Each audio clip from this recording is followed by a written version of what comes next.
You know that moment when someone looks at you like you're nothing? Like you're dirt on the bottom of their designer shoes? I do. It happened 3 years ago in the marble foyer of a mansion in Greenwich Hills, and I can still feel the ice in Patricia Thornton's eyes when she called me trash. But what his mother didn't know that day at the wedding was that I owned everything she was standing on. Every chandelier, every rose in the garden, every square inch of that estate. And I was about to hand her the proof in a sealed envelope that would shatter her entire world. Let me back up. My name is Claire, and 3 years ago, I was a completely different person. I grew up in Millbrook, a small town in upstate New York where everyone knew everyone, and the biggest excitement was Friday night football games at Riverside High. My parents owned a diner called the Bluebird Cafe. Nothing fancy, just good honest food and hardworking people. I used to waitress there every weekend and during summer breaks, learning to smile through the exhaustion and save every tip in a shoebox under my bed. College wasn't a given in my family. It was a dream I had to chase myself, and I did. I worked 2 jobs through all 4 years at Lakewood University, cleaning dorm bathrooms at 5 in the morning and shelving books at the campus library until midnight. My roommates used to joke that I only came back to our apartment to shower and change clothes. They weren't wrong. That's where I met Jake Thornton. It was spring semester of junior year, and I was restocking the psychology section when he appeared at the end of the aisle holding a book about cognitive behavioral therapy. He had this smile, the kind that made you feel like you were the only person in the room even though we were surrounded by stressed students cramming for midterms. He asked if I knew anything about the book, and I told him it was actually pretty good, that I'd read it for my own peace of mind during a particularly brutal finals week. We talked for 20 minutes right there between the shelves, and when he asked for my number, I actually had to stop myself from doing a victory dance in the middle of the library. Jake seemed different from the other guys on campus.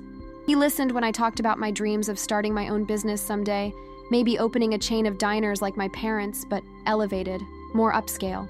He held my hand during late-night walks around campus and brought me coffee from the daily grind during my library shifts. For the first time in my life, I felt like someone saw me not as the scholarship girl or the waitress, but as Claire. Just Claire. Someone worthy of love and attention and plans for the future. We spent that entire summer together. He took me to concerts at Riverside Park, and we'd get late-night burgers at Eddie's Drive-In, talking about everything from philosophy to our favorite childhood cartoons. It felt real. It felt like the kind of love that my parents had, the kind that weathers storms and builds something solid. Senior year, things got more serious. Jake started talking about after graduation, about us building a life together. I was so caught up in the fairy tale that I didn't notice the small red flags. The way he'd sometimes get weird when his phone rang and he'd step away to take calls. How he never really talked about his family except in vague terms. I knew his parents had money, that he'd grown up in Connecticut in a completely different world than mine, but he always downplayed it, said money didn't matter, that what we had was more important than any of that superficial stuff. I believed him because I wanted to, because the alternative, that our different backgrounds might actually matter, was too painful to consider. The first crack in the illusion came the summer after graduation. Jake invited me to meet his parents at their country club, the Sterling Oaks, for Sunday brunch. I remember spending my entire paycheck from the diner on a dress from Marshall's that I hoped looked expensive enough. I straightened my hair for 2 hours and practiced my handshake in the mirror like I was preparing for a job interview. The drive to Greenwich Hills took 3 hours, and with every mile, my stomach twisted tighter. Jake kept reassuring me that everything would be fine, that his parents would love me, but there was something nervous in his voice that I'd never heard before. The Sterling Oaks was exactly what you'd imagine. All white columns and perfectly manicured lawns, women in tennis whites sipping mimosas, men in polo shirts discussing stock portfolios and golf handicaps. I felt like an imposter the moment I stepped out of Jake's car. His mother, Patricia Thornton, was waiting for us at a table on the terrace overlooking the 18th hole. She was probably in her early 50s but looked 40, all sharp angles and expensive highlights, wearing a cream-colored dress that probably cost more than my entire wardrobe. She didn't stand when we approached, just looked up from her menu with eyes that appraised me like I was a used car she was considering rejecting. The brunch was torture. Every question Patricia asked was designed to expose exactly how much I didn't belong. Where did I go to school? What did my parents do? What were my career prospects? When I mentioned that my parents owned the Bluebird Cafe, she actually wrinkled her nose like I'd admitted they worked at a sewage plant. She kept calling the waitstaff by the wrong names and complaining about everything. The temperature of her eggs Benedict, the strength of her Earl Grey tea, the angle of the sun. I watched Jake shrink in his chair with every criticism his mother made. and I realized something that made my chest tight. He wasn't going to defend me. He was just going to let her pick me apart piece by piece. When Patricia excused herself to use the ladies' room, Jake's father, Richard, leaned forward and tried to be kind. He asked about the diner, seemed genuinely interested in my parents' story of building a business from nothing. For a brief moment, I thought maybe it would be okay. Maybe Richard would be the ally I needed. But when Patricia returned and shot him a look that could freeze hell, he went quiet and returned to his golf course Caesar salad. The rest of the meal passed in stilted small talk and long silences filled only by the clink of silverware on china. On the drive back to my apartment, Jake apologized, said his mother was just protective, that she needed time to warm up to new people, that it wasn't personal, but it felt personal. It felt like every insecurity I'd ever had about not being good enough had just been confirmed by a woman in a $1,000 dress who didn't even bother to remember that I preferred coffee to tea. I should have ended things right there. Should have recognized that a man who wouldn't stand up for me in front of his mother would eventually throw me under the bus completely. But I was young and in love and stupid enough to think that love could bridge any gap, even one as wide as the distance between Millbrook and Greenwich Hills. For the next year, I tried. God, I tried so hard to become the kind of woman Patricia Thornton could accept. I took etiquette classes at the community center, started reading the Wall Street Journal and practicing talking points about market trends and economic policy. I bought clothes from consignment shops that looked like they came from Nordstrom and learned which fork to use for salad versus dessert. Jake got a job at his father's investment firm, Thornton Capital Management, and I landed a position as an administrative assistant at a small marketing company called Brightside Media. The pay was terrible, but it had the word media in the title, which sounded more impressive than waitress when Patricia would inevitably ask what I did for a living. Jake proposed on a Friday night in December at Riverside Park, the same place where we'd had our first real date. It was snowing, and he got down on one knee right there by the gazebo with the Christmas lights twinkling above us, and for one perfect moment, everything felt right again.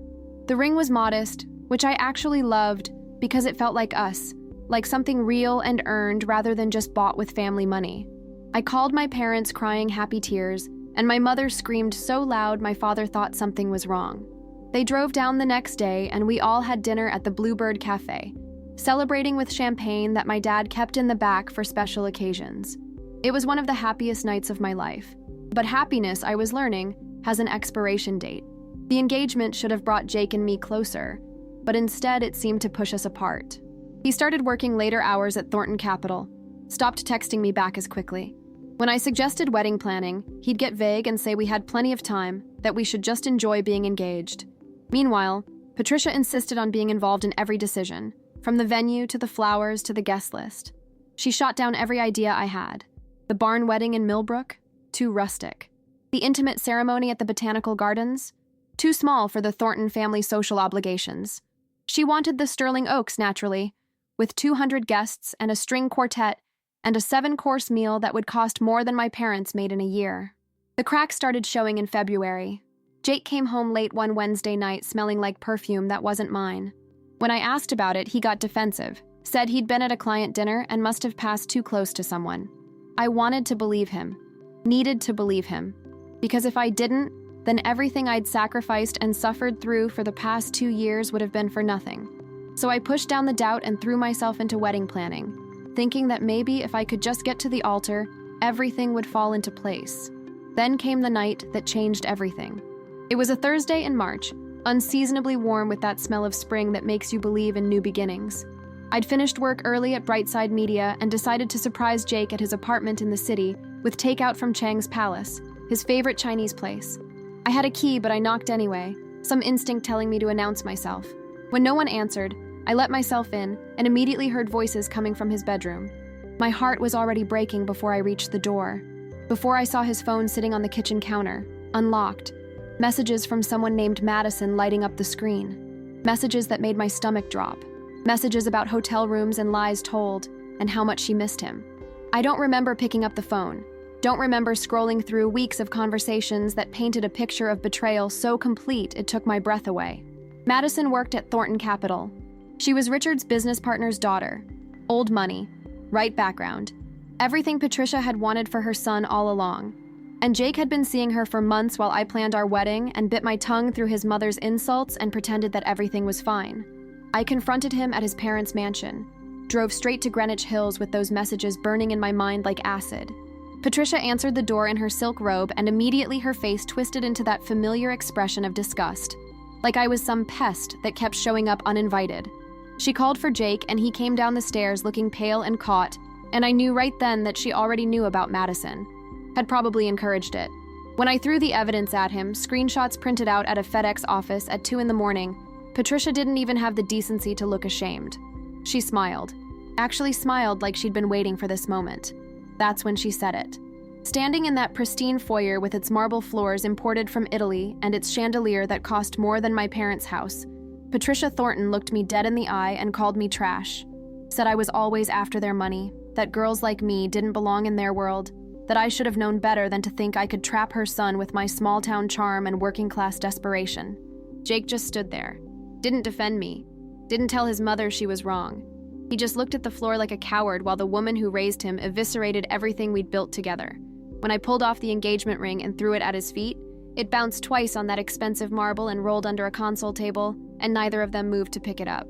I didn't cry in front of them, refused to give Patricia that satisfaction. I walked out of that mansion with my head up and my spine straight, got in my car, and drove all the way back to Millbrook before I let myself fall apart.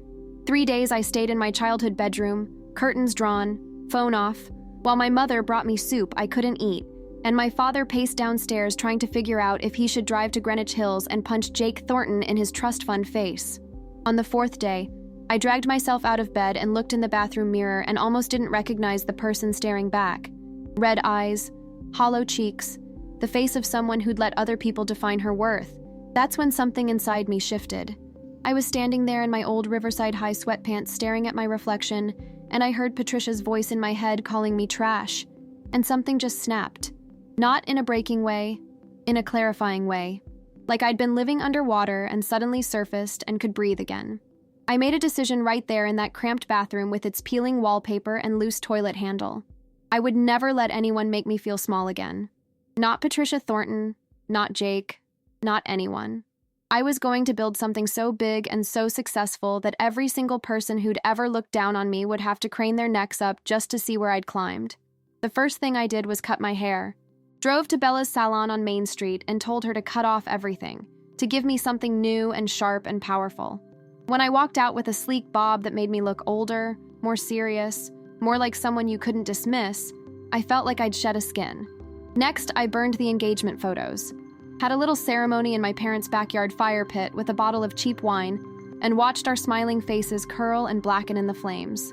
My mother watched from the kitchen window and didn't try to stop me. She understood that some things need to burn before you can rebuild. But grief doesn't follow a schedule, and healing isn't linear. There were nights I'd wake up at 3 a.m. with my chest tight and tears on my pillow, wondering if maybe Patricia was right. Maybe I wasn't good enough. Maybe I'd been delusional to think someone like Jake could really love someone like me. Those were the darkest moments, when the doubt crept in like poison and tried to convince me that I should just accept my place in the world and stop reaching for things that weren't meant for people from towns like Millbrook. But every time I started to spiral, I'd force myself to remember Patricia's face, that smug satisfaction when she called me trash, and the anger would burn through the sadness and fuel me forward. 2 weeks after the breakup, my phone rang with a number I didn't recognize. It was Dr. Sarah Chen, my former economics professor from Lakewood University. She'd heard through the academic grapevine that I was back in Millbrook and wanted to know if I'd be interested in a job opportunity. Her friend owned a real estate development firm called Horizon Properties Group based in Manhattan, and they needed someone smart and hungry to work as a junior analyst. The pay wasn't amazing, but it was more than I'd made at Brightside Media, and more importantly, it was a chance to learn an industry I'd always found fascinating. Real estate felt solid, tangible. You could see the results of your work rising from the ground in steel and glass. I started at Horizon Properties in April and immediately felt like I'd found something I was good at. Really good at. Market analysis came naturally to me. I could look at neighborhood trends and demographic shifts and see opportunities that more experienced analysts missed. My boss, Marcus Webb, noticed, started giving me bigger projects, asked my opinion in meetings. Within 6 months, I'd identified 3 undervalued properties in Brooklyn that Horizon purchased and flipped for significant profit, and Marcus gave me a bonus that was more money than I'd ever seen in my bank account at once. I didn't waste it. Didn't buy designer clothes or expensive dinners or any of the things I might have once bought to impress people like Patricia Thornton. Instead, I enrolled in night classes at Columbia Business School for a certificate in real estate development and investment. Spent every evening after work in classrooms in Morningside Heights, learning about zoning laws and construction financing and market valuation, while other 25-year-olds were out at bars in the meatpacking district. On weekends, I'd drive around different neighborhoods with a notebook, documenting changes, talking to local business owners, getting a feel for which areas were on the verge of transformation. My first solo investment was terrifying. A small residential property in Queens that needed major renovation, but was in a neighborhood showing early signs of gentrification. I used every dollar of my savings plus a small loan from my parents to make the down payment, then spent 3 months managing contractors and learning more about plumbing and electrical work than I ever wanted to know. When we sold it 6 months later, I made $50,000 in profit. $50,000. I remember calling my parents from the closing and crying so hard the title company lawyer asked if I was okay. These were happy tears, victorious tears, proof that I could build something real. I poured every penny back into the next property, then the next. Started developing a reputation in certain real estate circles as someone who could spot value where others saw risk. Marcus promoted me to senior analyst and then to acquisition director. 2 years after Patricia Thornton called me trash in her mansion foyer, I was making 6 figures and had a portfolio of investment properties that most people twice my age would envy. But the money wasn't the point. The success wasn't even really the point. It was about proving to myself that my worth wasn't determined by whether some rich family from Connecticut accepted me. I changed physically too. Started going to the gym at 5 every morning before work, not to look good for anyone else, but to feel strong in my own body. Hired a personal trainer named Rodriguez at Peak Performance Gym who pushed me until I could do things I never thought possible. Took up boxing at a place in Chelsea called Iron Will, and there was something deeply satisfying about hitting a heavy bag and imagining Patricia's face. Developed a style that was mine, not copied from magazines trying to teach me how to fit into country clubs. Sharp blazers and comfortable heels and confidence that came from knowing I'd built everything I had myself. The therapy helped too. I started seeing Dr. Monica Fletcher at Riverside Wellness Center every Thursday at 6, working through the damage that whole experience with Jake and his family had done to my sense of self. Dr. Fletcher helped me understand that what Patricia did wasn't about me at all. It was about her own insecurity, her fear that her son might choose someone authentic over someone acceptable, that the cruelty was a defense mechanism against a world that was changing faster than people like her could control. Understanding that didn't erase the hurt, but it did take away some of its power. If you're loving this story of transformation and quiet strength, please hit that like button and subscribe to the channel. Turn on the notification bell so you never miss an empowering tale of rising above.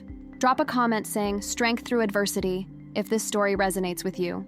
Your support means everything. In my 3rd year at Horizon Properties, something interesting crossed my desk. A luxury estate in Greenwich Hills was going up for sale. Rosewood Manor, 20 acres of pristine Connecticut countryside, a main house with 12 bedrooms, formal gardens, a tennis court, and a history that included hosting governors and senators and old money families who'd shaped the region for generations. The property was being sold quietly, almost desperately, by the current owners who were facing financial difficulties. When I saw the address, my heart stopped. I knew this estate. Had driven past it dozens of times during my relationship with Jake. Had even attended a charity gala there once where Patricia spent the entire evening introducing me as Jake's friend instead of his fiancé. I did some digging, found out through public records that the estate had been owned by the Hartford family, close friends of the Thorntons who'd fallen on hard times after some bad investments. They were liquidating assets to cover debts, and the estate was being sold below market value because they needed a quick close. Something twisted in my chest when I realized what this could mean. The property was worth at least $12 million, but they were asking $8.5, desperate enough to accept cash offers with minimal contingencies. I had that kind of capital now. Between my investment portfolio, my salary, and a network of private investors I'd cultivated, I could make this happen. But should I? I spent a week wrestling with the question. Was buying this property revenge, or was it just good business? Dr. Fletcher asked me what my real motivation was, if I was buying it to hurt the Thorntons or to prove something to myself. I didn't have a clear answer. Maybe it was both. Maybe that was okay.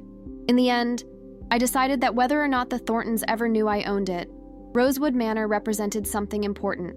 It was a piece of the world that had rejected me, and by claiming it, I was rewriting the narrative about who got to occupy spaces of power and privilege. I made an offer through an LLC, kept my name completely out of the transaction. The Hartford family accepted within 48 hours. The closing happened at a law office in Stamford on a rainy Tuesday in October, and when I signed the final papers and received the deed, I felt something shift in my universe. I owned Rosewood Manor. Me, the girl from Millbrook who'd served eggs and coffee at the Bluebird Cafe. The woman Patricia Thornton had called trash. I owned one of the most prestigious estates in Greenwich Hills, and nobody except my lawyer and my accountant knew. For 6 months, I kept the purchase completely private. Hired a property management company called Premier Estate Services to handle maintenance and upkeep, conducted all business through my LLC, never set foot on the grounds myself, even though I owned every blade of grass and every stone in those garden paths. I told myself I was just being smart, keeping business separate from personal history. But the truth was more complicated. Part of me wasn't ready to face that place again. Wasn't ready to walk through spaces where I'd felt so small and powerless. I needed time to process what it meant to be the owner of something that had once represented everything I couldn't have. The invitation arrived on a Saturday morning in late April. Cream-colored envelope with calligraphy so perfect it looked machine-printed. My name and address written in elegant script that probably cost $50 per envelope. I knew what it was before I opened it. Had heard through mutual acquaintances still connected to that world that Jake was getting married. To Madison, naturally. The girl from the right family with the right background and the right connections. When I slid the invitation out and read the details, my hands started shaking. The ceremony and reception would be held at a private luxury estate in Greenwich Hills. The address listed was Rosewood Manor, my property. They were getting married at my estate and had no idea they'd rented it from me. The irony was so perfect it felt almost scripted.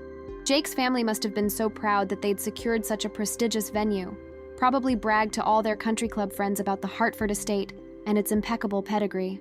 Patricia had likely spent months planning every detail, making sure everything was perfect for her son's marriage to a woman she actually approved of.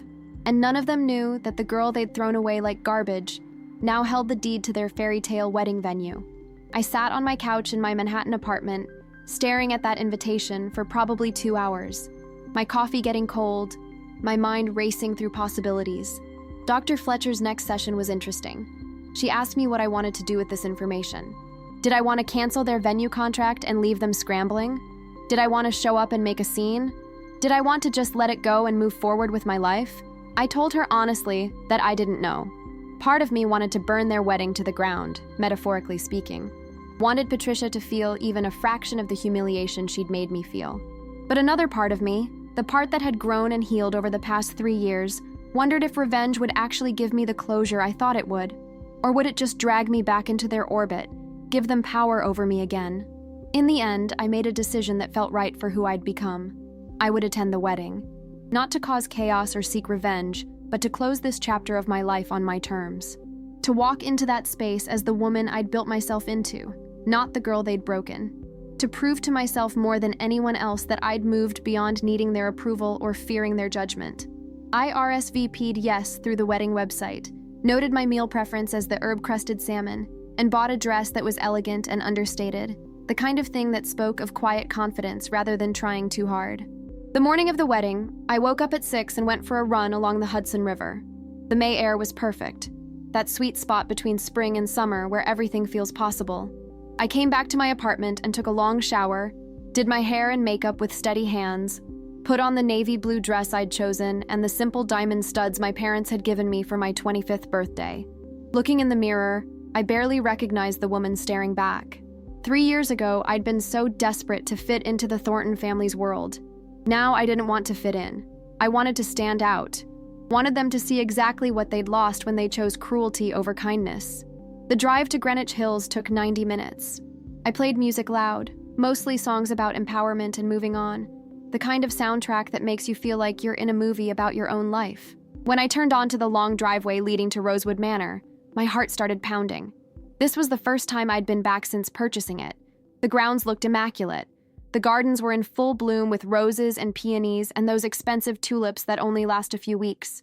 White tents had been erected on the south lawn for the reception. A string quartet was setting up near the gazebo where the ceremony would take place. Everything looked like a spread from Modern Bride magazine, and it was all happening on my property. I parked in the guest lot and walked toward the main house where other early arrivals were gathering. Immediately, I felt the stares. People I vaguely recognized from that world, friends of the Thorntons who'd witnessed my relationship with Jake and probably heard all sorts of stories about why it ended. I could see them whispering to each other, confused about why I was here, probably assuming I was about to cause drama. I kept my expression neutral and walked with purpose, like I belonged exactly where I was, because I did. I owned this place, even if they didn't know it. The ceremony was set to begin at 4. I found a seat toward the back, not trying to make a statement by sitting up front, but not hiding either. More guests arrived. The Thornton family inner circle in their designer outfits and practiced smiles. Richard Thornton looking uncomfortable in his tuxedo. And then Patricia, wearing a mother-of-the-groom dress that probably cost more than a used car, her hair done in that stiff style that required an hour in a salon chair and enough hairspray to damage the ozone layer. She was holding court with a group of women near the house, gesturing grandly, clearly in her element as the matriarch presiding over her son's perfect wedding. That's when our eyes met. Patricia froze mid-sentence, her champagne glass halfway to her lips. I watched her face cycle through confusion, recognition, and then fury. She excused herself from her group and started walking toward me with purpose, her heels clicking on the stone pathway. I stayed exactly where I was, standing near a rose arbor, my hands relaxed at my sides, my breathing steady despite the adrenaline flooding my system. This was the moment. 3 years of growth and work and transformation leading to this confrontation. Patricia stopped about 3 feet away, close enough that I could smell her expensive perfume, some French brand that probably cost $500 an ounce. Her voice was low and venomous, designed to cut without making a scene. She asked what I was doing here, said I had no right to show up at her son's wedding after everything that happened, called me pathetic for not being able to move on. I didn't interrupt. Let her say her piece while other guests started to notice the confrontation and drift closer, sensing drama. Patricia was on a roll now, her voice getting slightly louder, saying that girls like me always tried to cling to men above their station, that I should be embarrassed showing my face here, that I was nothing but trash trying to crash a party where I didn't belong. The word trash hung in the air between us, the same word she'd used 3 years ago in her mansion foyer. I watched several guests gasp, shocked at Patricia's public cruelty even if they privately agreed with her assessment. Security guards in dark suits started moving toward us, clearly called by someone who thought I was an unwelcome guest about to be escorted off the property. And that's when I reached into my small clutch purse and pulled out a cream-colored envelope. Not the wedding invitation. Something else. Something I'd had my lawyer prepare specifically for this moment. I handed Patricia the envelope with a smile, told her calmly that I thought she should see this before security removed me. She snatched it from my hand with an expression that said she expected some pathetic letter or desperate plea for Jake to reconsider.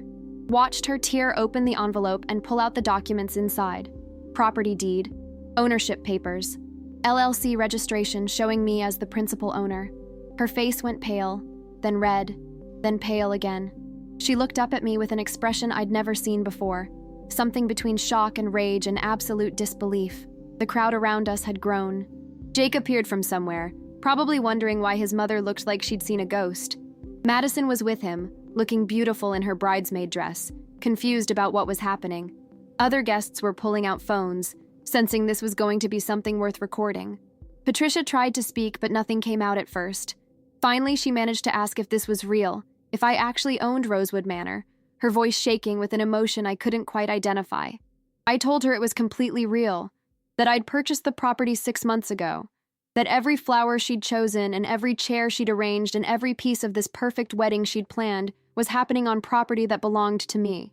Jake's face went from confused to horrified as he processed what his mother was holding.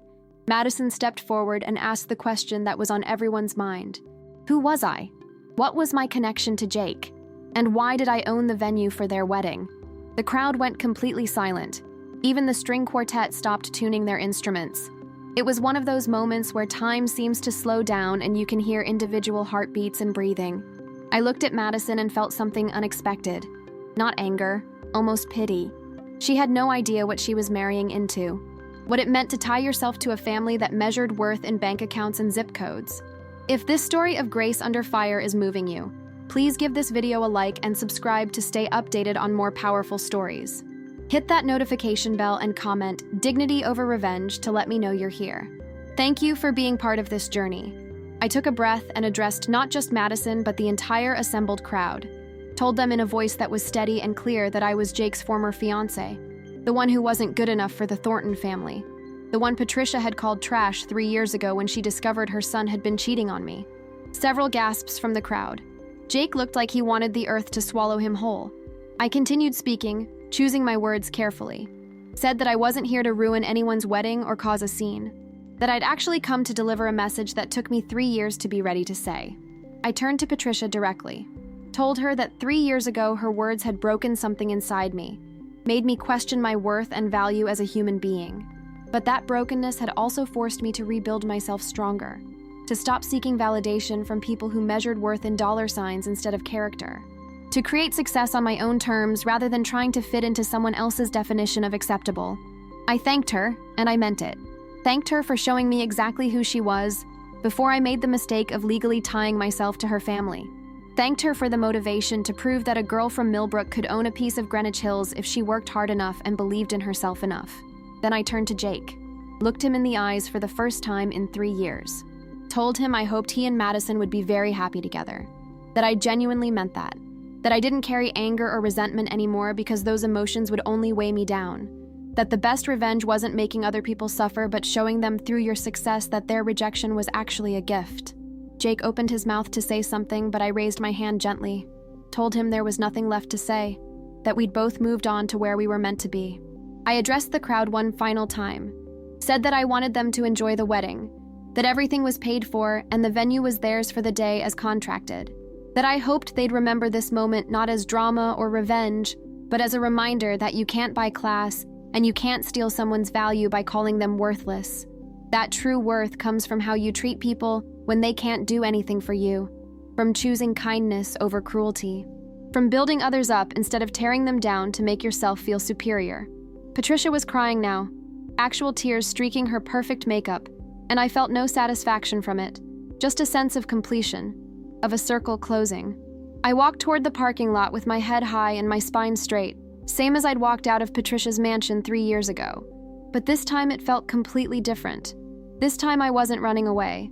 I was walking toward something, toward a life I'd built myself, toward peace. Behind me I heard commotion, Madison's voice raised, asking Jake questions he probably couldn't answer. Guests murmuring about what they'd just witnessed. Security guards confused about whether to stop me or let me go. I got in my car and drove away from Rosewood Manor, knowing I'd never need to go back. The property was just an investment now. Nothing more. I'd extracted every ounce of meaning from it that I needed. 6 months later, I sold Rosewood Manor for $13 million, made a substantial profit and used it to start my own real estate development company called Millbrook Ventures. Named it after my hometown as a reminder of where I came from and who I never wanted to forget I was. Hired people from non-traditional backgrounds, created opportunities for young professionals who didn't have family connections or trust funds but had hunger and intelligence and drive. I heard through mutual contacts that Jake and Madison went through with the wedding that day despite everything. That it was awkward and tense and several guests left early. That Patricia had a breakdown at the reception and had to be taken to Greenwich Memorial Hospital for anxiety medication. That the marriage lasted 11 months before Madison filed for divorce, having finally seen what I'd seen years earlier. That Jake moved to California and works for a tech startup now, far away from his family's expectations and judgments. Sometimes I think about that day at Rosewood Manor, about the look on Patricia's face when she realized I owned everything she was standing on, about the shocked silence of all those people who dismissed me as nothing. And I realized that the real victory wasn't humiliating them or proving them wrong. It was in becoming someone who no longer needed their validation. Someone who knew her worth regardless of what anyone else thought. Someone who chose peace and dignity over bitterness and revenge. I'm 25 years old. I own my own company. I have an apartment in Manhattan and a house in Millbrook where I spend weekends with my parents. I date occasionally but don't feel desperate to find someone because I've learned that being alone is better than being with someone who makes you feel small. I go to therapy every Thursday and the gym every morning, and I sleep well at night because I've done the work to heal. And when I pass the Sterling Oaks Country Club on my way to visit clients in Greenwich Hills, I don't feel that old tightness in my chest anymore. I just keep driving, knowing that the girl who once wanted so desperately to belong there doesn't exist anymore. She transformed into someone better, someone who built her own empire instead of trying to marry into someone else's. Someone who learned that the best response to being called trash is not arguing or defending, but simply proving through your life that their assessment was wrong. Not for them, for yourself. That's the only validation that matters.